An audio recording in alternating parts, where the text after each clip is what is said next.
When the Muslim world reacted in fury over the Danish cartoons of Mohammed, this was the face of moderation that European Muslim leaders wanted the world to see.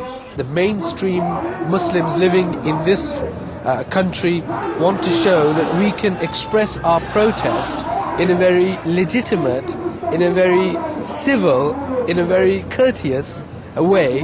But this is the other face of European Islam.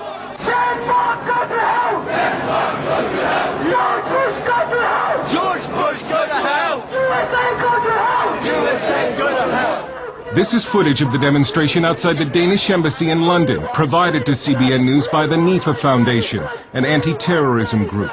What you can't see in this video is that one of the demonstrators is dressed as a suicide bomber.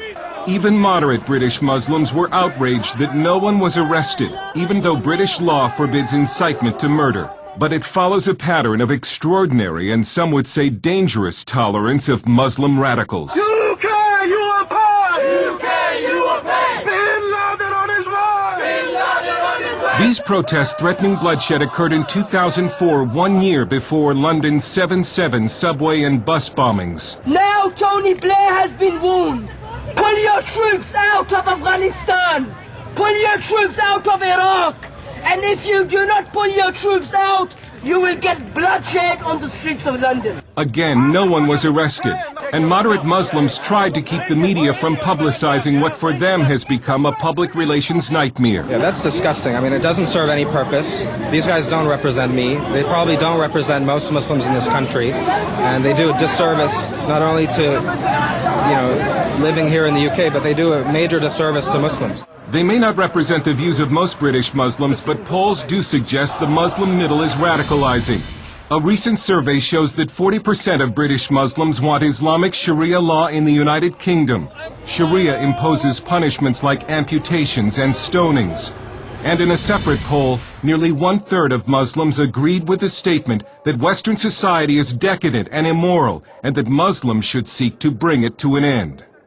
Critics say that European political correctness and multiculturalism, which were supposed to embrace Muslim radicals and somehow westernize them, have seriously backfired.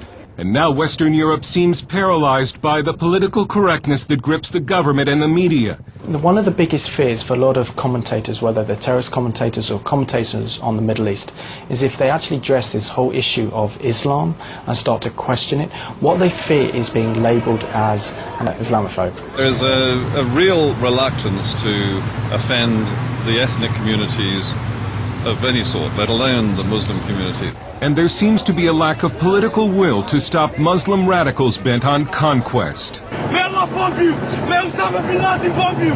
May Osama bin Laden bomb you! Of Denmark, so we can invade their country and take their wives and war booty! Allahu Akbar! The Dutch parliament has tried to strike a blow against radical Islam by voting to ban the burqa and veils. But that exposes unveiled women to being raped by Muslim men as punishment. There is reported to be a growing rape epidemic of unveiled women in Europe. In London, Shadow Homeland Security Director Patrick Mercer of the Conservative Party says Britain remains in denial and thinks it is protected by what he calls pointless legislation. But you have to ask yourself, what is a piece of paper going to do to an Islamist fundamentalist, or any other form of fundamentalist terrorist for that matter, and its suicide bombers? Are you going to be able to hold this up in front of them and say, don't blow yourselves up, otherwise we'll get really cross? In France, the government continues to pretend that Muslim anti-Semitic violence is not a problem, but it couldn't keep tens of thousands of Frenchmen from marching last month after the brutal murder of a young Jew named Ilan Halimi by French Muslims.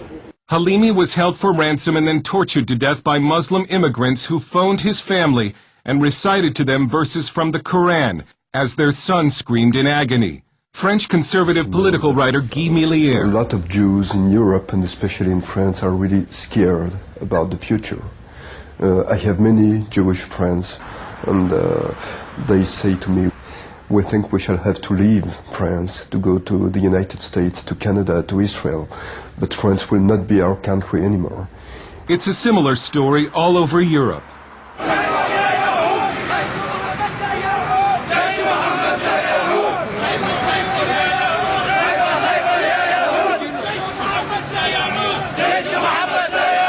And in the wake of the Khartoum protest, a worldwide group of intellectuals recently signed a declaration that states, "After having overcome fascism, Nazism, and Stalinism, the world now faces a new global threat, Islamism.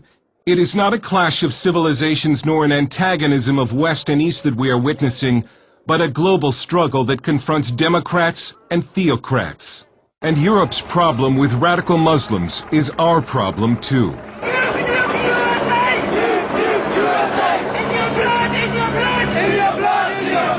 Political correctness has been the fertilizer that has helped Muslim radicalism grow in Britain. Political correctness intimidates the media and law enforcement. But Europe may be forced to choose between political correctness and the survival of its civilization. Dale Hurd, CBN News, London.